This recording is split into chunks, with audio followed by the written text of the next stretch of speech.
Barang hilang boleh jumpa tak dalam semayang? Nah, kadang suami saya peli. Kalau saya cari barang, gilah semayang nanti jumpalah. Faham tak?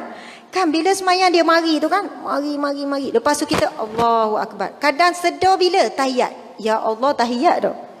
Punyalah khayal. Lagi kalau ada masalah, lagi dalam ujian. Kadang benda remeh je pun nak beli berapa talam kuih tu. Kuih tu nak berapa banyak tu. Sebab esok ada majlis ni. Nak tepah berapa ni. Subhanallah. Banyak sangat gangguan dalam solat. Walaupun 5 minit. Kalau dalam solat kita tak boleh ingat Allah, bagaimana di luar solat? Sangat dahsyat kita ni kan. Subhanallah. Baiklah, kita tengok sikit ni. Ni bersihkan hati. Solat menurut teraputi. Solat ada nilai teraputi. Sejarah solat. Okey, saya tekan laju-laju je. Nabi SAW bersabda, ramai orang terpaksa, banyak di peringkat terpaksa solat. Kalaulah solat tak wajib, pilihan je agak-agak kita semayang tak? Semayang tak wajib 5 waktu tu. Siapa nak salat, salat. Siapa tak salat, tak apa. Agak-agak semayang tak kita? Masya Allah. Sebab itu ramai sebenarnya di peringkat terpaksa. Sebab wajib. Sakit semayang juga. Kelang kabut semayang juga. Penat semayang juga. Tengah sedih pun semayang juga. Sebab memang wajib. Sebab terpaksa. Tapi Allah tetap terima, insya-Allah. Ada orang mendirikan solat, dia bukan terpaksa, memang dia sangat sabar. Wasta'inu bis-sabri was-salah. Mohon pertolongan dengan Allah melalui sabar dan solat. Dalam keadaan sabar dia solat. Bukan dalam keadaan terpaksa, tapi dia melawan. Bila semayang kan memang menguji sabar kita, betul tak? Tengah semayang, Allahu Akbar. Maksud sabar, wanita ni dia tak sabar nak fikir masa tu juga. Kenapa kita tak boleh tangguh apa yang kita nak fikir? Ya Allah, aku fikir lepas semayang. Ini antara masalah utama kita para wanita sekalian. Kita tak sabar-sabar nak fikir masa tu juga. Contoh kalau bergaduh dengan suami pun, bang selesai sekarang juga bang. Jangan tangguh-tangguh. Lepas tu kenalah singgung. Bung sekali. Sebab ada banyak kes saya gitu, datang mengadu masalah kan, bekak muka biru. Puan, kenapa ni muka bekak ni? Suami saya, dia siku saya Ustazah. Masya Allah, kita tak dengar cerita lagi ni kan. Kenapa suami kasar macam tu? Siku puan. Lepas tu suami duduk sebelah diam lagi ni. Isteri bercerita gini kan. Biasa banyak mulut, suami ke isteri? Kita yang pandai kan, kita memang otai lah ni. Sian suami kita kan. Itu ada cerita lain lagi. Macam-macam cerita. Okey. Yang bekak muka tu sebab apa? Lepas tu suami pun bersuara. Ustazah, memanglah kami bergaduh petang semalam dalam bilik. Saya bila dah marah, saya ni nak ambil angin kat luar. Dia sekat depan pintu. Dia nak suruh selesai sekarang juga. Beragah, berangan kita kan. Macamlah kita ni emosi stabil. Padahalnya, bang, selesai sekarang juga. Jangan lari. Macamlah tenang. Macam boleh bawa bincang. Boleh bawa bincang tak tengah bergaduh tu? Tak boleh kan? Saya pernah dengar orang tua kata, kalau bergaduh suami isteri, pergi pusing rumah 7 kali. Dia kata kita tawaf lah. Orang lelaki lah. Kita kan tak sesuai lah pula. Sebenarnya suruh ambil angin kan. Tapi kalau rumah tereh, boleh tahan juga tu, jauh tu. Satu taman tahu. Bergaduh lah tu. Tapi sebenarnya petua orang tua tu ada kaitan dengan hadis Nabi. Apabila kamu marah ketika berdiri, duduk. Ubah posisi. Marah lagi waktu duduk. Rasul kata baring. Dan ada hadis Nabi, sejukkan kemarahanmu dengan wudu. Kerana marah itu daripada api itu daripada syaitan. Wudu itu menjadi perisai kita daripada gangguan syaitan. Jadi memang perlu, kalau api kan kita selerakkan, api tu akan padam, betul tak? Tapi kalau api sama api tengah bergaduh, tapi kita tak bagi, bang, bincang sekarang, duduk, awak jangan nak lari. Cuma masalah orang lelaki, bila dia lari, dia pergi mengeteng dengan kawan 2-3 jam. Isteri bengkak kat rumah. Sepatutnya dia keluar sekejap, ambil angin, dah tenang, dua-dua dah tenang, barulah berbincang. Betul kan? Subhanallah. Isu utama kita orang perempuan, tak sabar nak fikir. Masa dalam solat tu juga nak fikir. Sebelum tu tak ada idea meeting. Dalam solat mencurah-curah idea. Betul kan? Kita pun kata ilham daripada Allah. Sebenarnya itu memang bisikan dan tipu daya syaitan. Dia tahu apa yang kita sedang fikir, apa kita runsing. Sebab itu, di antara kaedah kalau kita nak dapat khusyuk dalam solat, sebelum solat, bacalah surah An-Nas. Kita baca sama-sama kejap surah An-Nas ni. Bismillahirrahmanirrahim.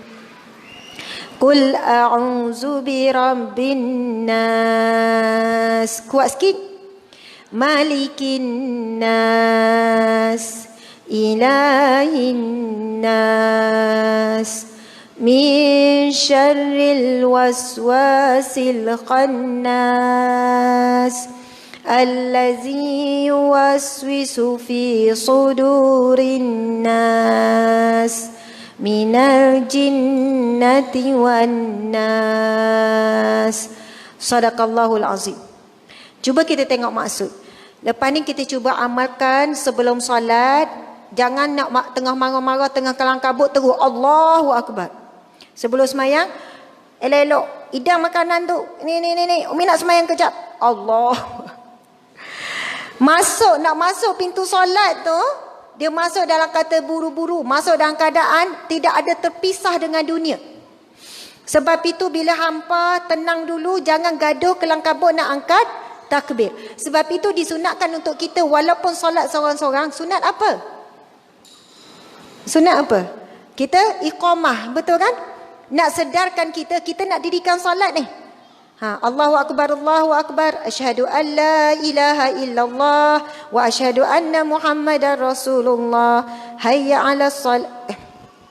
Betul tak? Hayya 'alas salah, hayya 'alal falah. Qad qamatis salah. Maka sesungguhnya qamatis salah, dirikanlah solat.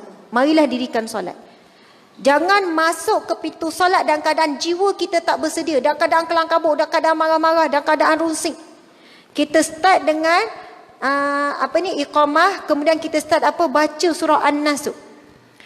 Qul a'udzu birabbin nas. Katakanlah aku berlindung birabbin nas, dengan Tuhan sekalian manusia. Birabbin nas, pentadbir manusia, pencipta manusia. Malikin nas, raja manusia, pemilik manusia. Allah yang Malik, yang Maha memiliki. Lagi? Ilahin nas, sembahan manusia. Lagi? Min syarril waswasil khannas, daripada kejahatan waswas, bisikan. Min syarril waswas, daripada kejahatan waswas, bisikan. Al-khannas. Apa maksud al-khannas? Al-khannas. Apa maksud? Surah An-Nas pun kita tak ingat maksud dia. Min syarril waswasil khannas, daripada kejahatan bisikan yang tersembunyi. Al-khannas juga membawa maksud yang tenggelam timbul. Perasan tak masa semayang, sekejap kita khusyuk, kita sedar kita semayang. Sekejap kita lupa kita semayang. Kita duk ingat fikir tu, fikir ni, cari barang hilang lah, inilah.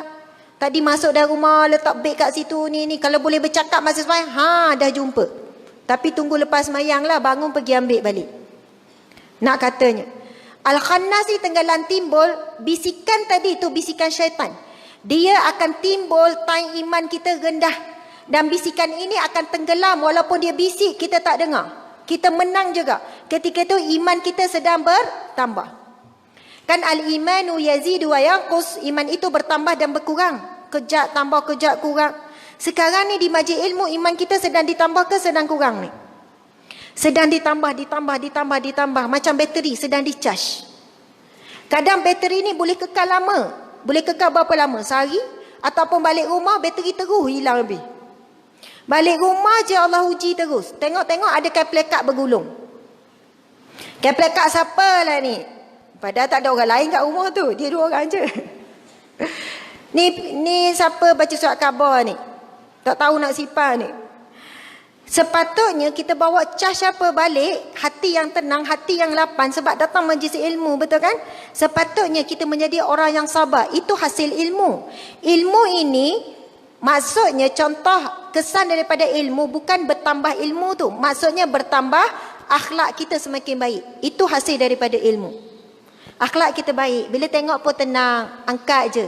Kita sebut inna lillahi wa inna ilaihi raji'un. Pergi dapur tengok pinggan satu tak basuh. Inna lillahi wa inna ilaihi raji'un. Betul tak? Betul tak zikir tu? Betul tak? Kena zikir apa? Suami pun tanya, awak doa saya mati ke lagu mana ni? Inna lillahi ni. Betul tak zikir tu? Ke salah? Sepatutnya kita zikir apa? Astaghfirullah. Tak, kalau balik kita tengok sesuatu yang menguji sabar kita. Ni Allah akan uji ni orang yang datang majlis ilmu ni, bawa balik ilmu ke bawa balik marah ni. Balik-balik tengok rumah bersepah. Tempat tu lah kita tinggal tadi kain, tempat tu lah tak bergerak. Ada orang dalam rumah tu gimari.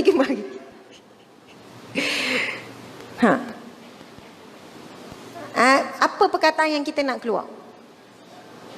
Masya Allah, Allahu Akbar, Astaghfirullah. Kita rujuk firman Allah Subhanahu Wa Taala, para ibu sekalian, kalau siapa yang beramal dia akan dapat kebaikan ni. Dia akan dapat. Tak beramal tak dapat. Siapa buat dia dapat. Itu prinsip mudah lah kan. Allah berfirman, A'udzubillahi minasyaitanirrajim.